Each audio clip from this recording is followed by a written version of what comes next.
tal? ¿Cómo están? Buenas noches. Bienvenidos a una nueva edición de Más Info, el periodístico de Televisión Nacional. Estamos en vivo y hoy vamos a hablar de una de las preocupaciones de los uruguayos: la seguridad pública y la violencia que está instalada en nuestra sociedad. Por eso, nuestro invitado durante todo el programa hoy va a ser el ministro del Interior, Eduardo Bonomi, para responder nuestras preguntas junto a Ana María Misraji y además sus preguntas que ya nos pueden ir mandando a través de nuestro correo y a través de las redes sociales. Con Andrea Tavares vamos a estar compartiendo informes, distintas miradas sobre la seguridad pública y ya les presentamos un adelanto.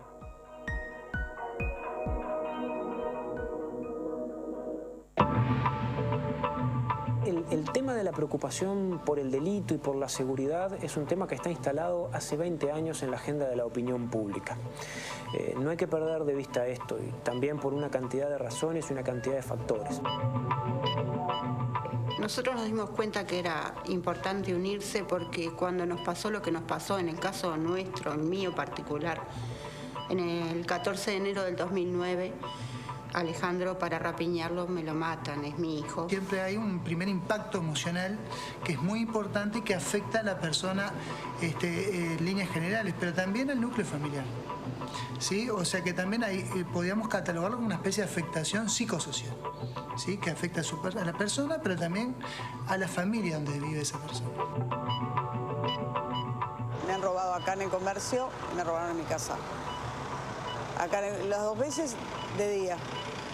Acá en el comercio con arma, vestido de traje, corbata, que si hubiera estado trancada con llave le hubiera abierto la puerta igual. En algunos casos, algunas cuadras, como en la mía, por ejemplo, tenemos silbatos que se puede usar también si ocurre algo en la casa, si uno se siente algo sospechoso o peligroso, usa el silbato y todos los vecinos tienen silbatos, empiezan a usar los silbatos, prender las alarmas, prender las luces y armar un escándalo básicamente para asustar quien sea.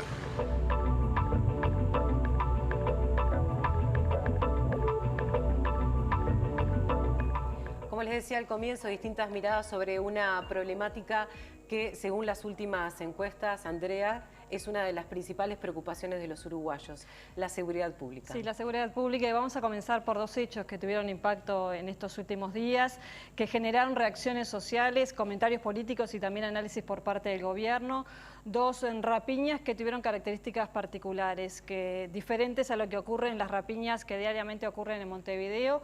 La que ocurrió en el Cerro con la muerte de un trabajador tuvo como participante a un niño de 11 años y también en la rapiña en el Correo, esto fue en Pocitos, días pasados también, allí hubo adolescentes participando. La policía llegó minutos enseguida que ocurriera esta rapiña, los rapiñeros estaban adentro, esto generó una reacción criminal, un enfrentamiento, una balacera que terminó con varias personas muertas. Esto genera entonces algunas preguntas: ¿qué hacer con los jóvenes que delinquen? ¿Qué responsabilidad cabe a los progenitores? Y también se plantea el tema de la baja imputabilidad. Estos temas están planteados en el primer informe.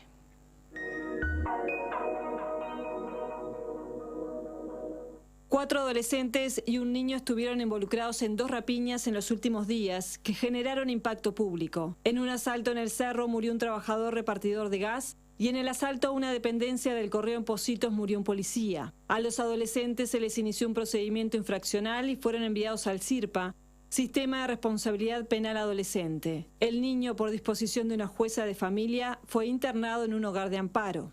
Tenemos que tener en cuenta que uno de los chicos tiene 11 años.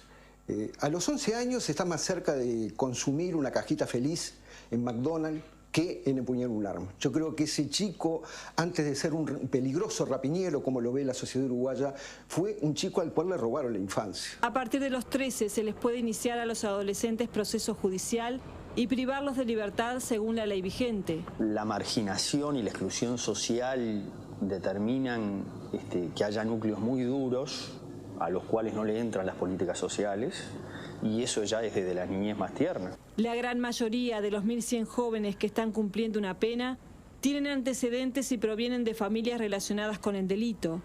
Sin embargo, lo que llama la atención es que hay muchos ingresos de adolescentes sin este historial.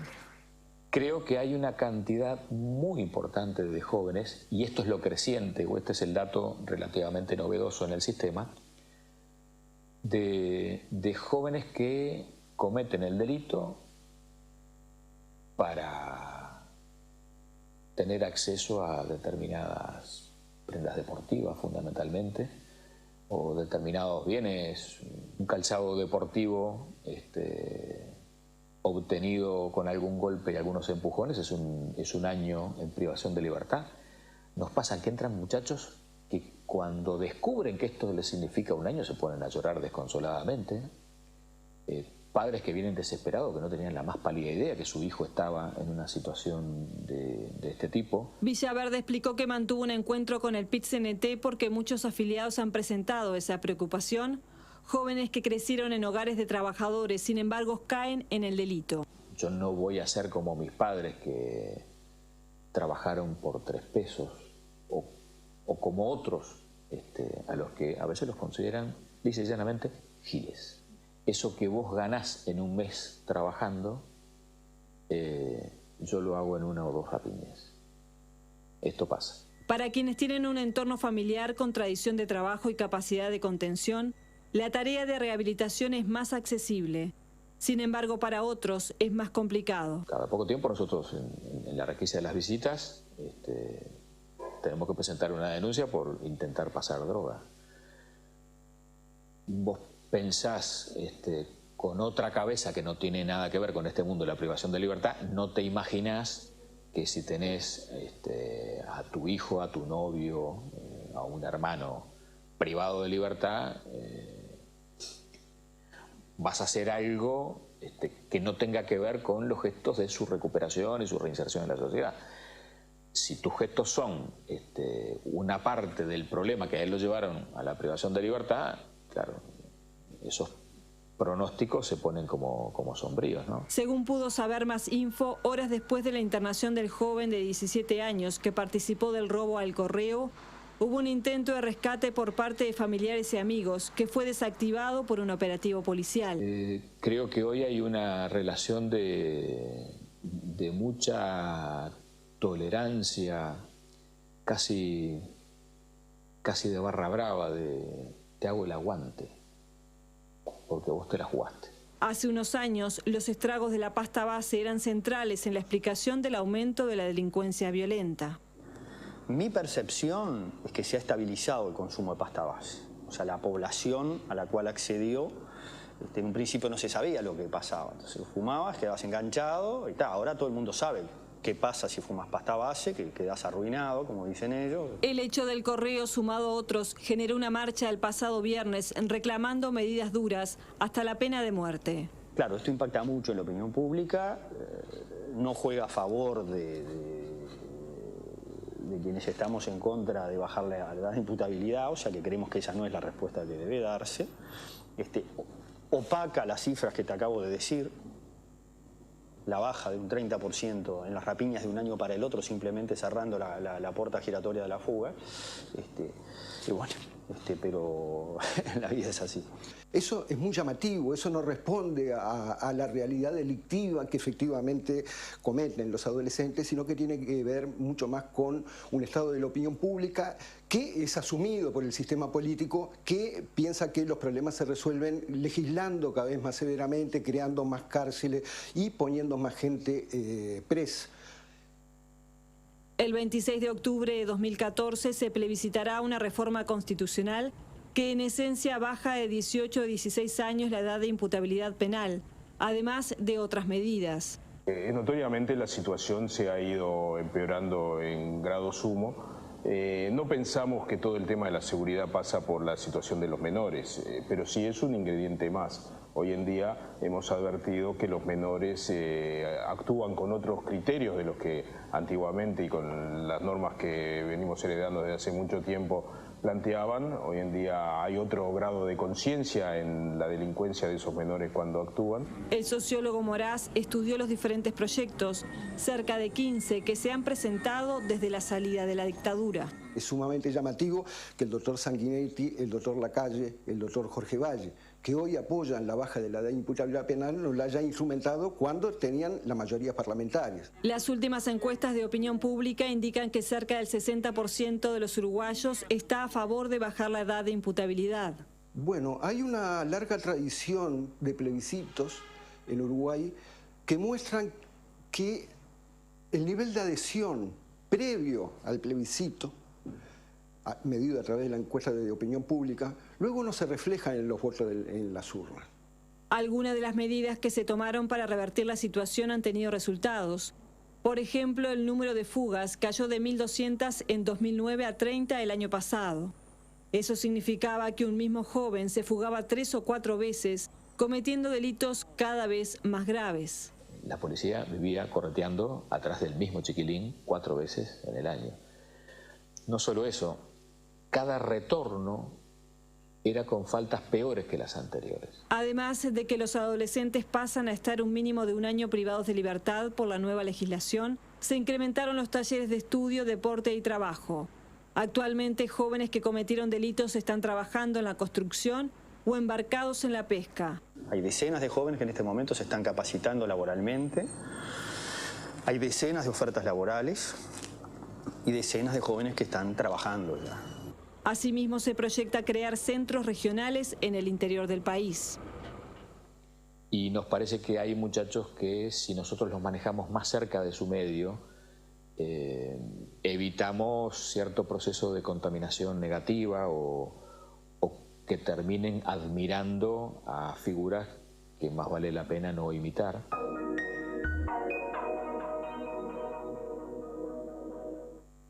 ¿Hay que bajar la edad de imputabilidad penal? Esta es una de las preguntas que le vamos a trasladar al ministro del Interior, Eduardo Bonomi, que ya está aquí en nuestros estudios, y les recordamos que ustedes pueden participar a través de nuestro correo y a través de las redes sociales. Andrea, más allá de la discusión política, hablemos de números. De acuerdo a los últimos datos del observatorio del 2013, del primer semestre del 2013, se dio un aumento del 8,2% en el número de rapiñas. Sí, la rapiña, que no es sinónimo de robo, en realidad es un robo pero con violencia, y esa violencia es lo que genera el impacto social.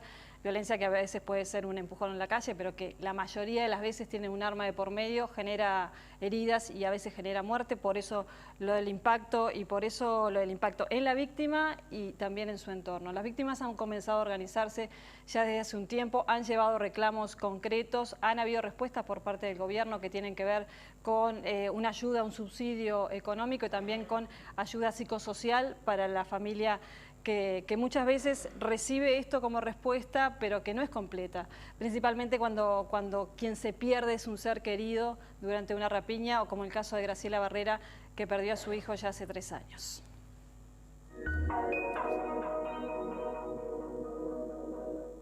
En el 14 de enero del 2009, Alejandro, para rapiñarlo, me lo matan, es mi hijo. Él hacía años ya que estaba con Mónica, habían formado su hogar, y después de mucho pensar tuvieron a Melina, que en ese momento tenía 2 años. Cuando pasa lo de Ale, no hay nada que la cubra, nada que la proteja, ni nadie que se nos acerque para ver si precisábamos algo.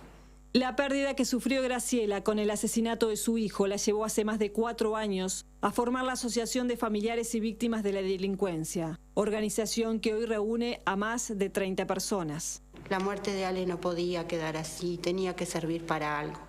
Fue así que el año pasado lograron la personería jurídica y actuar como una ONG que brinda asesoramiento. Nos está costando mucho conseguir abogados penalistas que realmente se sumen a nuestra causa, porque te darás cuenta de que nosotros lo hacemos todo a pulmón, En diciembre del año pasado se aprobó la Ley 19.039, que crea la pensión a las víctimas de delitos violentos. El Banco de Previsión Social paga la pensión cuando ocurre un homicidio como consecuencia de una rapiña, copamiento o secuestro, o cuando una persona resulta incapacitada para trabajar. El pago mensual actualmente es de cerca de 14.000 pesos. La pensión en realidad es como una ayuda, ¿verdad? Es algo que no es el todo, porque para las víctimas no es solo el dinero, es la ayuda psicológica, es la reinserción laboral de nuevo. Desde el año pasado también funciona en el Ministerio del Interior un centro de atención a las víctimas de delitos violentos con la finalidad de tratar el impacto emocional que significa. Siempre hay un primer impacto emocional que es muy importante y que afecta a la persona en líneas generales, pero también al núcleo familiar. ¿Sí? O sea que también podríamos catalogarlo como una especie de afectación psicosocial, ¿sí? Que afecta a la persona, pero también a la familia donde vive esa persona. Nosotros lo que queremos siempre y priorizamos es que la persona recupere calidad de vida, esa que el hecho delictivo de alguna manera interrumpe. A la hora de hacer una aproximación diagnóstica, lo que nosotros tenemos que ver es, primero, cuáles son los recursos internos que la persona tiene para poder salir adelante. Y luego, cuál es la red de contención que esa persona tiene. Llámese red de contención familiar, pero también red de contención social. Entonces, cuando uno tiene esa red más fuerte, va a tener más posibilidades de salir. Cuando es más débil, bueno, se le va a complicar un poco más. Personas que frente a hechos delictivos muy graves han salido adelante y eso es una prueba fantástica.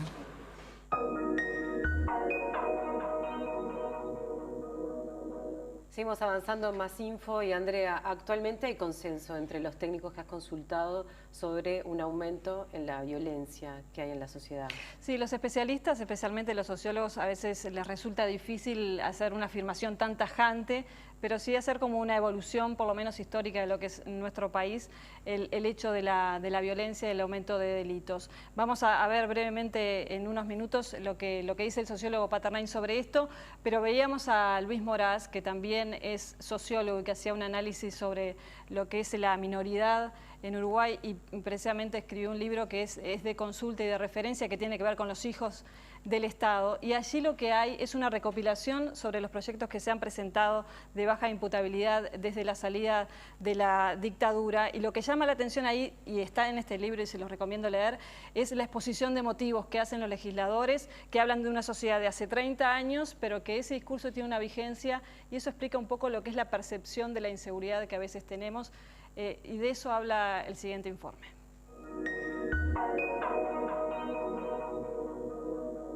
O sea, yo frente a esa pregunta sobre la relación del nivel de violencia hoy con respecto al pasado, yo preferiría no dar respuestas lineales porque podemos correr dos riesgos. En primer lugar, idealizar lo que era la sociedad anterior, y cuando idealizamos lo que es la sociedad anterior, de alguna manera solemos luego buscar soluciones muy conservadoras para el presente.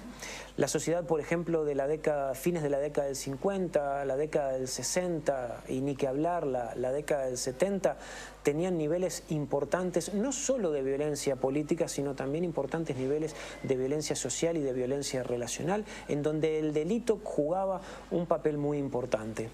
Mucho más de lo que nosotros nos representamos hoy, desde el punto de vista de cómo vemos el país del pasado en función de cómo es hoy. La década del 70, la década del autoritarismo, los niveles de violencia y sobre todo los niveles de violencia institucional eran muy altos. Y en esos años, muy a pesar de lo que muchos creen, el Uruguay era un país que tenía muchísimo delito y muchísimo delito común. Rapiñas, hurtos, violaciones, había mucho más delito del que solemos pensar en esos tiempos, agregado a la violencia de Estado o al terrorismo de Estado. La década del 80, la década de los 90, colocó el problema del delito común, de los delitos asociados a los procesos de descomposición social, muy fuerte en la agenda del país. Y bueno, por supuesto que eso ha sido un continuo. La crisis socioeconómica agudizó estos problemas. Y en estos últimos años de crecimiento económico y de mejora de los indicadores sociales, el problema del delito y sus niveles de violencia no han desaparecido. Si la comparación no fuera con el pasado, sino con países de la región, Paternine dio una respuesta. Uruguay es un país seguro desde el punto de vista de la comparación regional. Eso está claro. Los distintos reportes, los distintos informes siguen dando ese lugar de privilegio. Pero con respecto a nuestro propio proceso histórico, la realidad del delito ha cambiado. Según la encuestadora de opinión pública, la inseguridad es la principal preocupación de los uruguayos. El tema de la preocupación por el delito y por la seguridad es un tema que está instalado hace 20 años en la agenda de la opinión pública. No hay que perder de vista esto, y también por una cantidad de razones y una cantidad de factores. En primer lugar, cuando se habla de la principal preocupación, siempre se está hablando de algo relativo, es decir, porque otras preocupaciones han dejado de ser centrales. El sociólogo dijo que hay varios factores que llevan a que sea mayor la percepción. Por ejemplo, que se haya transformado en un tema de campaña política y por las deficiencias en el funcionamiento del sistema policial y judicial. Además, se refirió al papel de los medios. El papel de los medios de comunicación en la determinación de la reproducción de esta construcción de preocupación. En buena medida los medios no generan la inseguridad, pero sí la consolidan y la reproducen por todo lo que impactan desde el punto de vista de la difusión noticiosa sobre estos factores. Paternine, ex director del Observatorio de Criminalidad, ha cuestionado en varias oportunidades la actual forma de divulgación de datos sobre delitos. Siempre es información delicada y cuando uno quiere reconstruir finalmente el volumen real de violencia y criminalidad nos encontramos con una cantidad de dificultades. Es muy difícil saber a ciencia cierta, aún en los mejores escenarios técnicos, cuánto delito, cuánto nivel de violencia hay en una sociedad. De todas maneras, hay algunos indicadores que están claros. El Uruguay sigue teniendo un porcentaje importante de delito que ha crecido en los últimos años, seguramente no en los niveles y en las tasas de catastrofismo que se señalan desde ciertas visiones políticas sobre el tema. Para el sociólogo se registra un cambio preocupante en la sociedad uruguaya. Hay una suerte de estado de ánimo muy punitivo, muy negativo, que exacerba los problemas de impunidad, que de alguna manera pide mayores sanciones, mayores persecuciones y mayores medidas punitivas en aquellos sectores que en realidad son los más vulnerables, los que seguramente son más vulnerables por no tener las capacidades y las condiciones socioeconómicas y que por supuesto reproducen prácticas y conductas asociadas al delito, pero que en última instancia son sectores vulnerables. Aún con mejoras en los niveles del empleo, el país tiene amplias zonas y franjas de vulnerabilidad social y laboral que de alguna manera la sociedad uruguaya deposita en jóvenes y en sectores con fuerte precariedad todos sus prejuicios, todos sus estigmas, todos sus odios y hasta todo su resentimiento. Yo hablaría incluso de formas muy preocupantes, de pequeñas formas de microfascismo social, de intolerancia social. Era la mirada de Rafael Paternine, el sociólogo, que hacía un planteo muy interesante, Andrea. Vamos a volver contigo más adelante porque estuviste también charlando con el grupo de vecinos Alerta, vecinos organizados. Sí, que también han tratado de tener una actitud participativa y de alguna forma de aportar a la seguridad. Lo vamos a ver más adelante. Bueno, en minutos regreso contigo. Ahora nos vamos a nuestra mesa y vamos a recibir al ministro del Interior. Bonomi, muchas gracias por estar en Televisión Nacional. Gracias a ustedes. Buenas noches, ministro. Y comenzar un poco con lo que se planteaba respecto a la violencia. ¿Usted prefiere hablar de violencia en la sociedad o de seguridad pública? No, son dos caras de lo mismo a veces. La inseguridad lleva a la violencia lleva a la inseguridad. Yo creo que con respecto a los números que recién se manejaban, es cierto lo que decía el sociólogo Paternine, que el fenómeno se ha instalado hace 20 años, 25 años. En el 95 el BID sostenía que si se mantenían las políticas sociales que se estaban llevando adelante en Uruguay, iba a haber un aumento de los delitos. Y lo hubo. Hubo el aumento de los delitos en el 95 y ya venía creciendo de antes. Después tuvimos la crisis del 2002 y eso, por dos razones distintas, provocó otro aumento. Uno, porque se perdió empleo, se perdió salario, hubo un desempleo que llegó en determinado momento hasta el 20%, una informalidad del 40%, salarios que cayeron más del 20%, jubilaciones más del 27%, destrucción de la producción, del comercio, gente que se quedó sin nada, rompió sus hábitos legales de vida y cayó en hábitos ilegales, en capital ilegal para la vida a través de la delincuencia, generó nuevos compromisos, nuevas fidelidades y hubo un aumento por esa razón. Otra razón fue el ingreso de pasta base al Uruguay. Y la pasta base, de alguna manera, se puede asociar con mayor violencia al cometer delitos.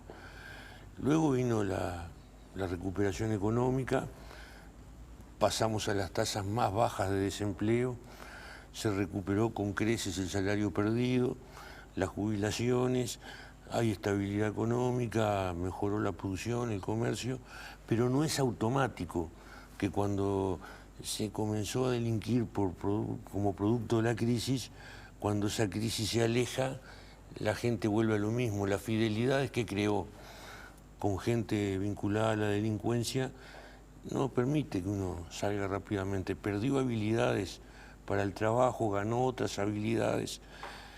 Con la mejora económica hay más objetivos en la calle, hay más plata en la calle, transeúntes con más dinero, comercios con más dinero, es más fácil encontrar dónde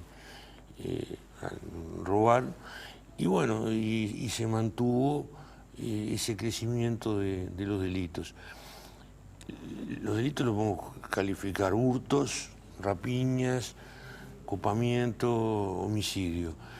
Los hurtos llegaron a una situación de meseta en el 2008. Meseta venía creciendo y llega a no crecer más o crecer muy poco. Y hoy, hace 2 o 3 años que los hurtos vienen bajando. Este año se sigue verificando la caída de los hurtos. Nosotros pensamos que habíamos llegado a la situación de meseta con las rapiñas el año pasado, porque luego de crecer durante 5 de los 6 primeros meses, en los últimos 6 meses, 4 bajaron las rapiñas y 2, los 2 últimos, noviembre y diciembre, volvieron a subir, pero muy poco. Enero, febrero y marzo bajan nuevamente las rapiñas y los 3 meses siguientes vuelve a subir. Ministro, le propongo, me quedo con esa reflexión. De todas maneras, le hago este planteo. ¿Toda la gente denuncia cada vez que es víctima de una rapiña, de un robo, de un hurto? En ningún país toda la gente denuncia, pero los porcentajes de no denuncia anteriormente eran los mismos y más o menos los mismos son ahora. Cuando se agarra más confianza, más se denuncia. Bien, vamos a hacer una pausa, les proponemos una pausa y ya seguimos conversando con usted. Les recordamos que pueden comunicarse con nosotros a través de las redes sociales y también a través de nuestro correo. Estamos en vivo desde Televisión Nacional. Ya volvemos.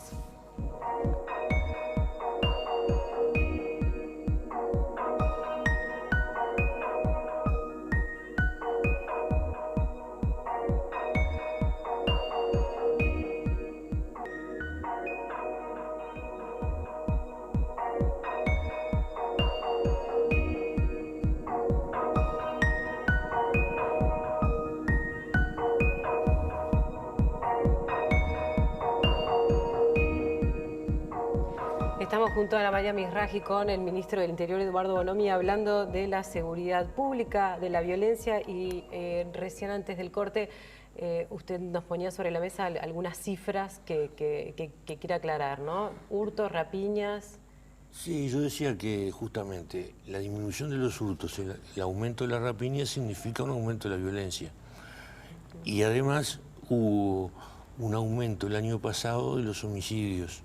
habían caído en el 2010, cayeron en el 2011, aumentaron el año pasado y este año, si bien pueden ser un poco menos que el año pasado, la tendencia es la misma. Y esos homicidios aumentaron fundamentalmente por el aumento de los ajustes de cuenta. Y bueno, el aumento de las rapiñas, el aumento de los homicidios marcan un aumento de la violencia. Pero yo creo, y tiene que ver con la pregunta como fue formulada al principio, que hay un aumento de la violencia en la sociedad que se manifiesta de muchas formas. Se manifiesta en la violencia en la familia, entre vecinos, entre compañeros de trabajo, en cómo se maneja. Hay una intolerancia mayor que se expresa violentamente. Y cuando se cometen delitos también. Yo no creo que el motivo del aumento de la violencia en la sociedad sea cómo se cometen los delitos, sino que por el aumento de la violencia en la sociedad se cometen delitos más violentos. Ministro, le quiero hacer referencia a lo que pasó ayer, que era la conmemoración del Día de los Mártires Estudiantiles, que hubo una manifestación de estudiantes, que en esa manifestación hubo choque con la policía, que de esa manifestación hubo un camarógrafo, una fotógrafa que fueron heridos por la policía, aunque estaban claramente identificados que estaban trabajando. ¿Qué evaluación hace usted de lo que ocurrió? Bueno, yo creo que ahí, en una marcha que fue bastante grande, no fue una marcha violenta. Creo que un pequeño grupo que sí utilizó la violencia, que la gran mayoría de los manifestantes ni siquiera se dieron cuenta de que eso pasaba. Tiraron unos cócteles Molotov que estaban hechos con queroseno en lugar de con nafta, y por lo tanto no llegaron a prender, y tuvo unas roturas, y la policía primero trató de frenarlo, luego tiró con balas de goma. Y la evaluación que hago es que, bueno, que en realidad la marcha no fue una marcha violenta, fue una marcha dentro de determinados carriles, salvo con los que iban fundamentalmente al final, que iban con otros objetivos. Hoy hubo un procesamiento sin prisión, 2 procesamientos sin prisión, justamente por los acontecimientos. ¿Y respecto al accionar de la policía? Bueno, yo no estoy al tanto cómo fue el camarógrafo y periodista herido. El accionar de la policía trató de ser lo menos violento posible, y yo estoy recogiendo información. Ministro, hablando de marchas, después de los hechos que conmovieron a la opinión pública, el último que fue el asalto al correo, hubo una marcha por 18 de julio, que fue convocada en las redes sociales, donde se pidió su renuncia, donde además se pidieron penas más severas. ¿Cómo? Pena de muerte. Pena de muerte. Había un cartel que decía pena de muerte. Primero, ¿cómo valora usted esa marcha? ¿Considera que es una marcha apolítica? ¿Qué le pasa al ministro cuando dice, mira, hay que vallar todo porque viene una marcha reclamando mayor seguridad? No, yo creo que cuando uno habla de política puede hablar de política partidaria o de política en general. Al otro día de los hechos, 2 diputados, que los diputados son políticos partidarios, pidieron la renuncia no solo del ministro, de todo el equipo.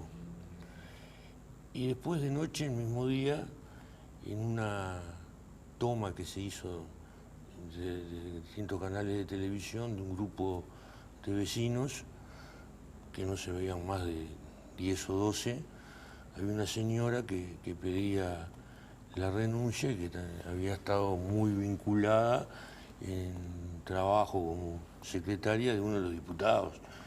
Entonces yo creo que ahí hay algo que es político partidario. La gente tiene derecho a expresar lo que quiere, lo que siente, lo que necesita, pero me parece que a veces tiene una cierta orientación que lleva a interpretar mal los hechos. Yo creo que lo que pasó el lunes 5 de agosto estuvo bastante mal interpretado, porque ahí un robo. La policía llega a tiempo para intervenir, para interrumpir el robo, y lo interrumpe. Y la balean, con un costo muy alto para la policía. Muere un policía y hieren a 2 policías. Y bueno, pero cuando la policía llegue a tiempo, cuando todavía se está cometiendo un robo, los que lo están cometiendo pueden hacer 2 cosas. O se entregan o se resisten. En este caso se resistieron y bueno, la policía repelió la agresión, un delincuente murió, 2 fueron heridos y detenidos. Sí, la policía cumplió su papel. Y sin embargo, y primero que nada, políticos salieron a decir que qué está haciendo la policía. La policía estaba haciendo lo que tiene que hacer. Hace mucho tiempo que estamos tratando de acortar los tiempos de respuesta. Nosotros el año pasado en el Parlamento dijimos que estábamos trabajando, cambiando el sistema de comunicaciones y cambiando el software del 911 para llegar a tiempo. Pero dijimos también, cuando se llegue a tiempo, va a haber otro tipo de problemas. Y desde ese momento empezamos a formar dentro de la policía negociadores. Negociadores en un curso que dio la psicóloga Fulco dentro del ministerio, y quienes aprobaron ese curso hicieron otro curso con expertos internacionales.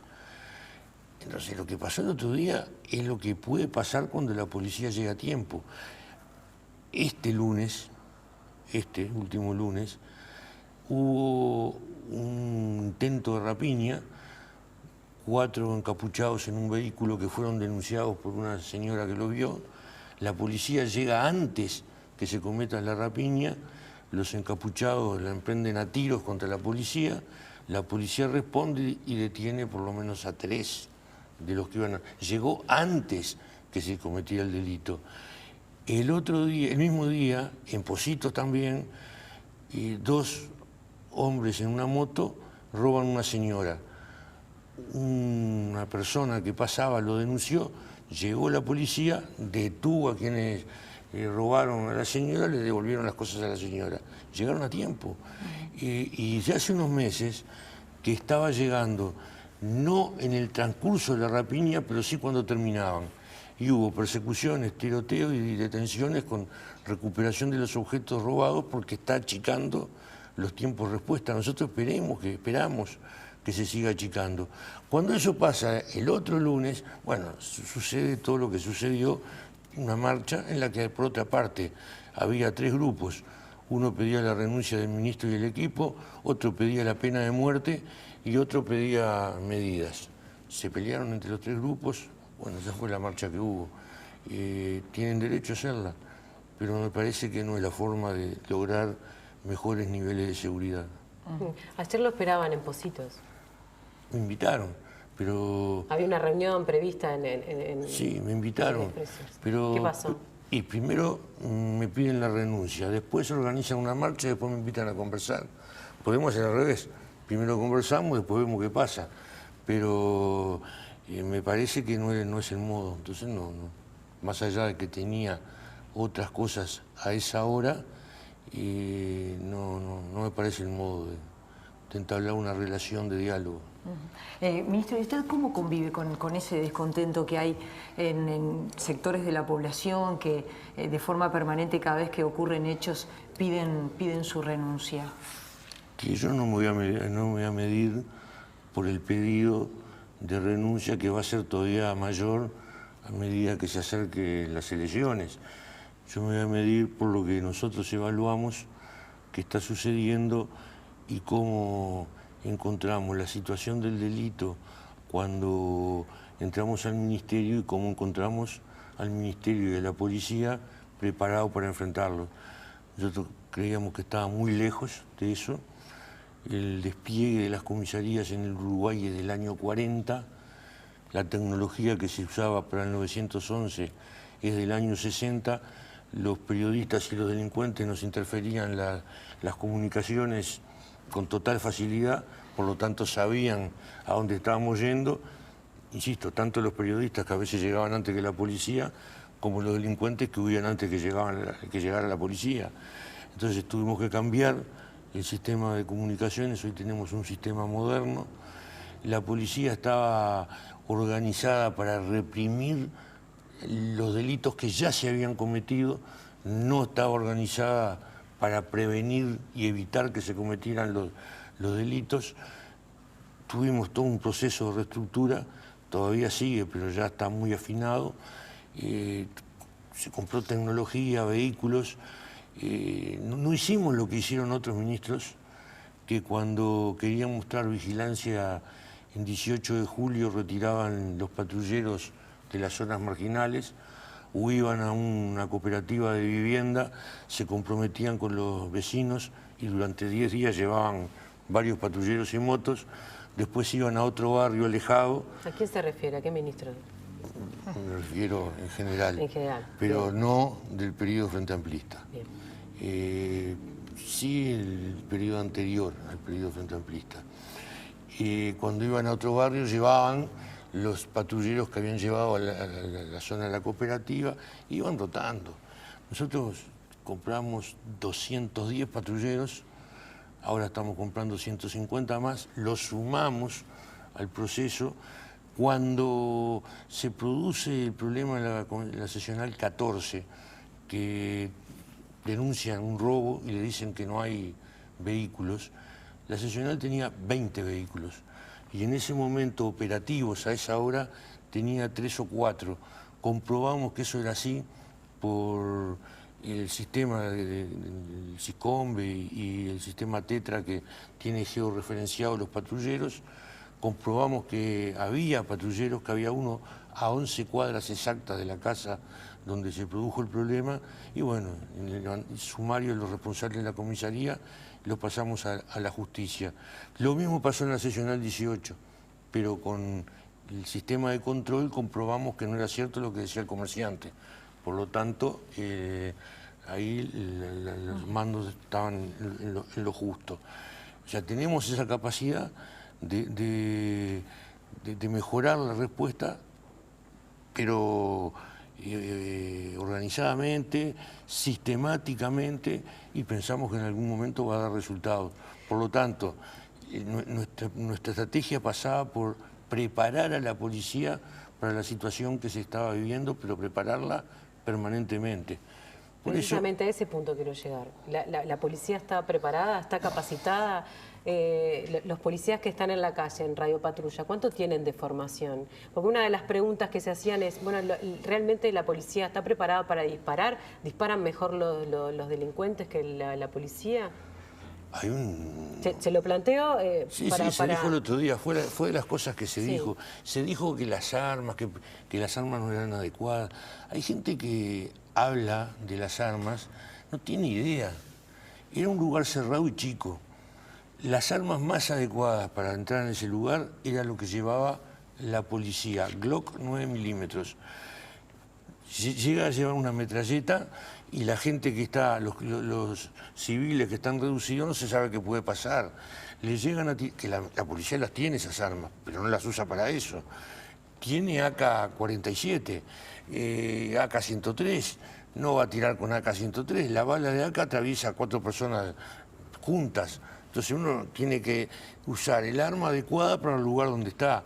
El arma adecuada el otro día era la Glock, era mejor arma que la que tenían los delincuentes. Y los policías estaban con chaleco antibala. Los delincuentes los recogieron de los guardias de seguridad. Entonces cuando se dijo eso no es cierto, no es cierto. Está más preparada la policía que los delincuentes. Lo que llega a la policía es cuando los delincuentes están actuando con toda la adrenalina y la policía no sabe si están adentro, porque el protocolo que maneja la policía es que cuando llega a un lugar donde están adentro, tiene que rodearlo y no entrar. Pero para eso tiene que saber que están adentro. Y por la disposición del correo, que tiene un pasillo en diagonal y otro recto después, no los ve de afuera. Entonces entran. O sea, el policía que entró no sabía si los delincuentes estaban... Y cuando los ve, le tiran. Y cuando le tiran, al primero lo matan. y al segundo le meten 5 balazos en el pecho, que no pasa nada porque tiene chaleco antibalas. Y las heridas de los policías que le producen la pérdida de la vida o el riesgo de vida son 2 tiros en la cabeza y 1 en la ingle. A 2 distintos en la cabeza y otro en la ingle, donde no cubre el chaleco. Entonces lo que se dijo no es cierto. Y la policía cada vez está más preparada. Cuando nosotros entramos al ministerio, justamente averiguando todo esto y planteando que había que mejorar, se preguntó cuántos tiros disparan antes de ser policía. 2 tiros, nos dijeron. ¿Y ahora cuánto disparan? Mucho más, y además hay 3 polígonos virtuales que no solo sirven para afinar la puntería, sino para enfrentar situaciones hipotéticas, pero que pasan en la vida real y que uno puede hasta plantear qué situaciones son. Entonces, está mucho mejor preparada y seguramente se va a seguir preparando, pero eso no era así. Y de años viene esto. ¿Y usted no cree que un modelo cada vez más represivo no está dando resultado? Porque las cifras... No es un modelo más represivo.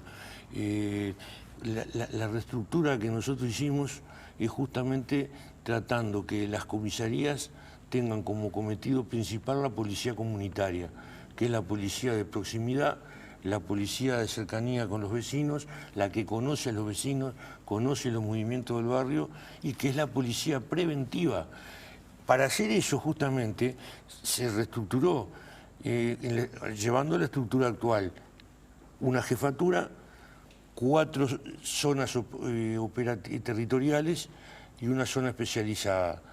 Las zonas territoriales son las que van a tener la operativa policial. Va a tener el GEO, radiopatrulla, la comunidad educativa segura, bus seguro, violencia doméstica. Están en la zona. Cada zona tiene debajo 6 comisarías y esas 6 comisarías tienen 4 funciones: información, atención al público, orden público y policía comunitaria. ¿Por qué? Porque antes de que esto fuera así, la comisaría tenía la operativa y se premiaba al que detenía a un delincuente, resolvía una situación de robo cometida anteriormente. Habiendo policía comunitaria, el comisario continuamente estaba sacando gente de la policía comunitaria y poniéndola o en investigaciones o en homicidios, que era lo que recibía premios. Ahora nosotros separamos la operativa para la zona y el fuerte, la comisaría, tiene que ser la policía comunitaria, que es la preventiva, es la que sirve para la prevención. Entonces no es cada vez más represiva, pero eso tiene que tener unidades operativas fuertes. Ahora, las tiene que tener también para desarrollar la parte preventiva. Bien. Ministro, sabe que en nuestro programa tenemos un medio invitado. Además de Ana María y yo, hay otro periodista que le quiere hacer una pregunta. Esta vez Más Info estuvo en la redacción del portal 180.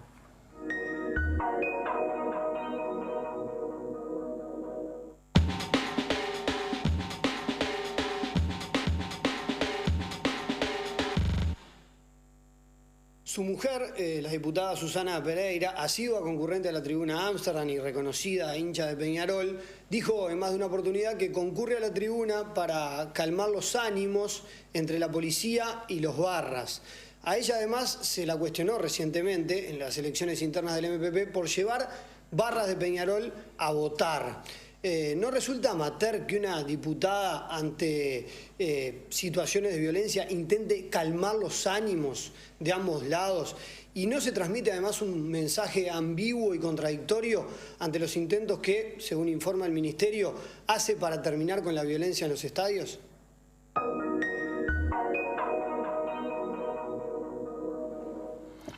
Bueno, ministro.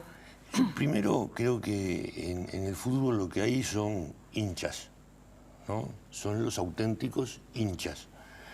Dentro de los hinchas hay, para mí, gente que está metida para utilizar el fútbol para otras cosas.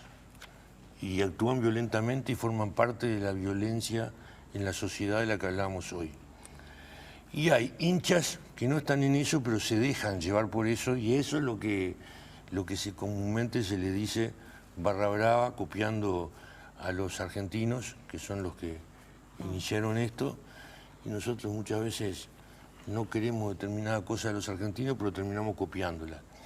Entonces, creo que eso hay que superarlo, controlarlo. Y hay hinchas que son hinchas. Susana es hincha de Peñarol, y es hincha de Peñarol. Entonces, cuando va a ver a Peñarol, la violencia en la tribuna no le sirve para nada, no le gusta para nada. Y a la tribuna donde van los llamados barra brava de Peñarol, que es la Amsterdam, va poco. Ha ido alguna vez justamente a ver la situación, intercambiar, y a mí no me parece mal. No me parece mal. Lo que me parece mal es que se agarre a una hincha en particular.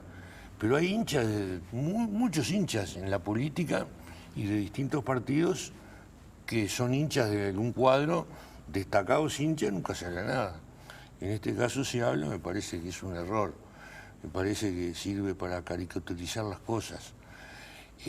Respecto a la elección del MPP, me parece que es un disparate. Fue una elección que fue a padrón abierto y que todos, el que tenía yo qué sé, trabajaba en algún medio, trató de que la gente del medio que compartiera fuera a votar. Una de las personas o de los grupos que fue a votar es un grupo de San José que tiene una bandera amarilla y negra con la foto de Sendik y dice: soy manja, no me entrego, recogiendo aquello de soy el Rufo y no me entrego. Y son hinchas de Peñarol y son del MPP, entonces no tiene nada de particular que vayan a votar. Se habrán ido 150, se llegó a decir que fueron 2000, es un disparate. Entonces, esa no es la situación. Ministro, empieza el torneo ahora nomás. El sábado.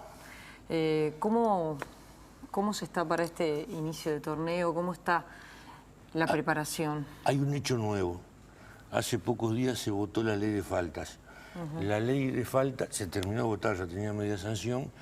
La ley de faltas se hizo en el ámbito del Poder Ejecutivo, pero colaboró la Asociación Uruguaya de Fútbol, la UNACEB, la Intendencia de Montevideo y la de Canelones, para tocar distintos aspectos que estaban preocupando. Uno de ellos es la violencia en el fútbol, en el deporte. Y se dieron instrumentos que, bueno, creo que con la misma organización que había antes, pero con nuevos instrumentos para llevar adelante el trabajo, va a dar mejores resultados. Bien. Ministro, le propongo hacer una pausa. Vamos a conocer la experiencia del Grupo Alerta de Punta Carretas. Andrea Tavares estuvo recorriendo allí la zona y recogiendo también muchos testimonios. Ya volvemos.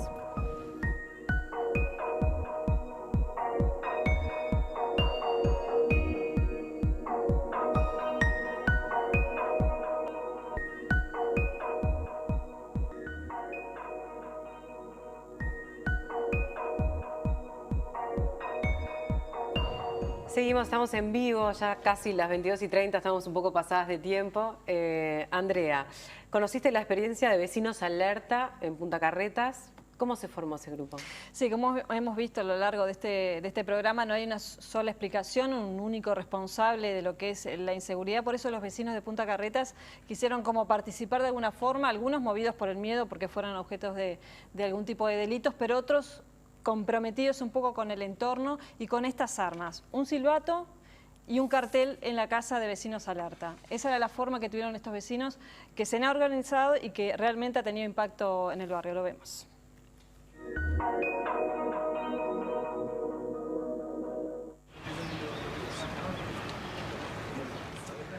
Empezar a conocerse fue el primer paso que algunos vecinos de Punta Carretas dieron para luego formar un grupo y tomar acciones que mejoren la seguridad en el barrio. Sí, lo que queremos hacer es como establecer como una red de vecinos Y un vecino de alerta en particular es, por ejemplo, una persona que conoce a los vecinos de su cuadra, se reúne con ellos periódicamente y casi uno diría se hace amigos con ellos. Estela, Leslie, Catherine, Richard son algunos de los casi 400 habitantes del barrio que forman parte de Vecinos en Alerta. Somos totalmente apolíticos, no nos interesan ningunos colores, solo trabajamos para lo que es la comunidad, nos interesa eso, el bienestar de los vecinos, que los vecinos también colaboren con nosotros para que ellos también tengan su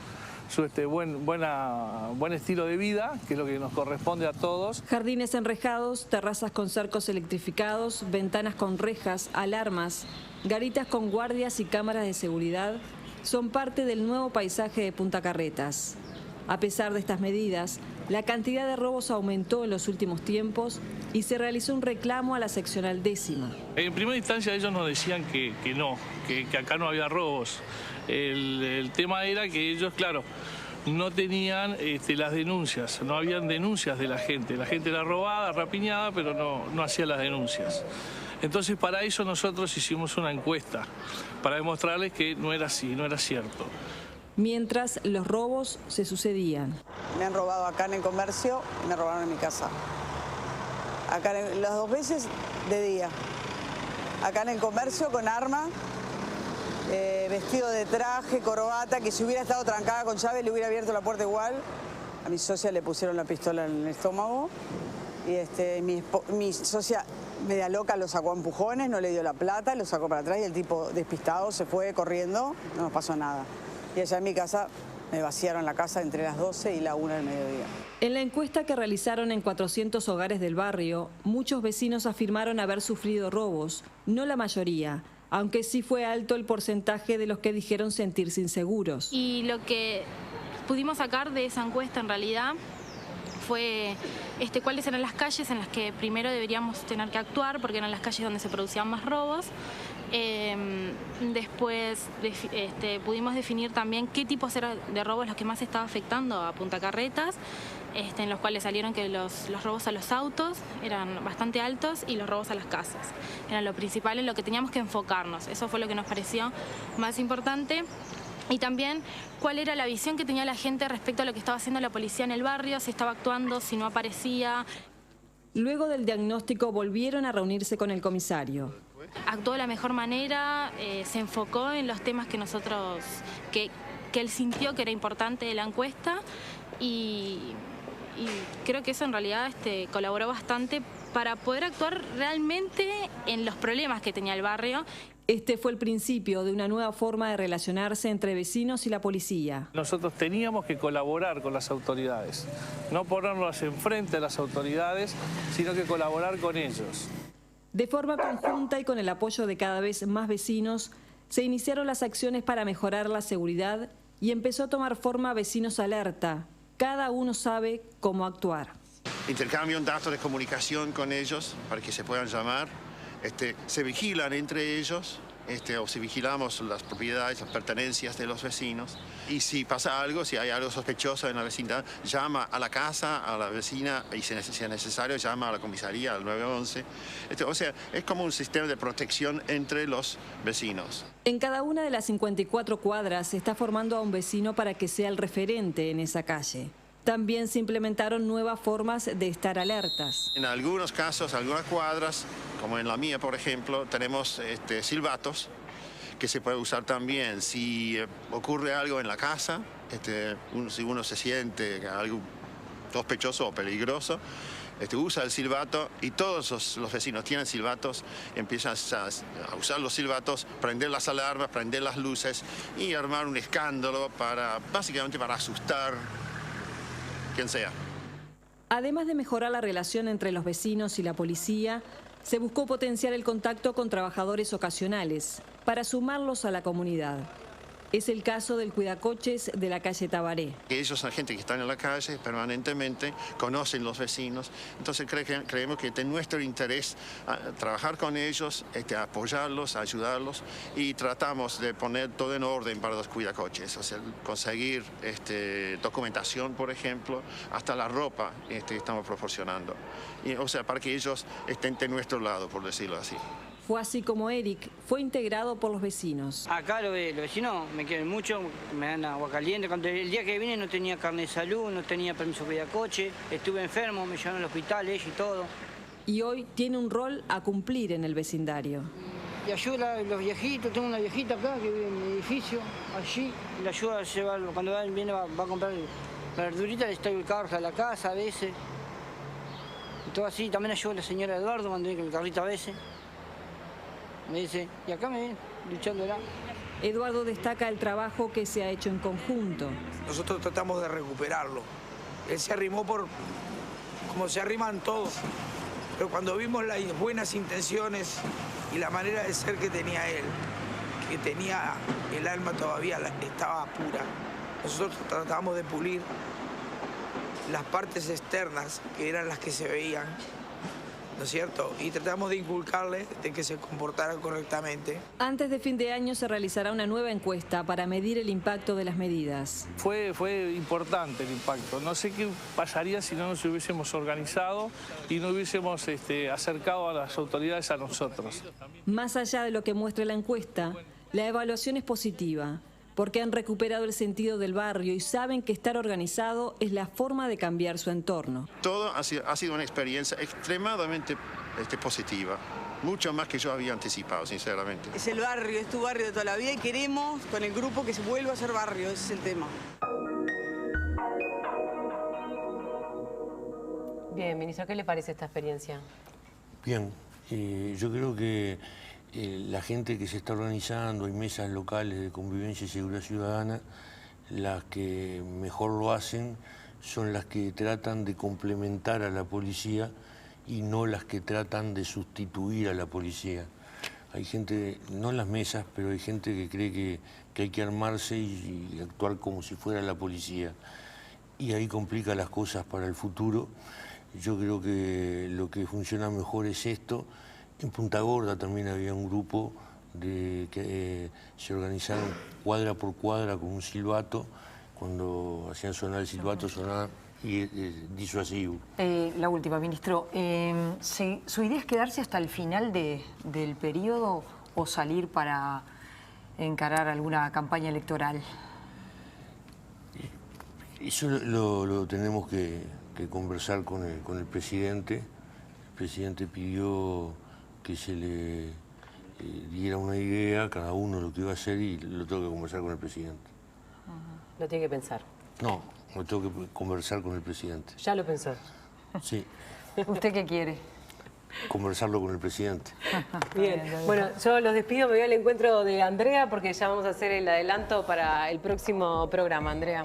Sí, la propuesta para el próximo programa es el acceso a la vivienda propia, las formas y los planes que hoy tenemos en nuestro país para poder acceder. Bueno, y ya nos estamos despidiendo, nos pasamos un poquito de tiempo, las disculpas. Pedimos disculpas, ahí está, nos vemos en la próxima, el próximo jueves, 22:30. Que pasen bien.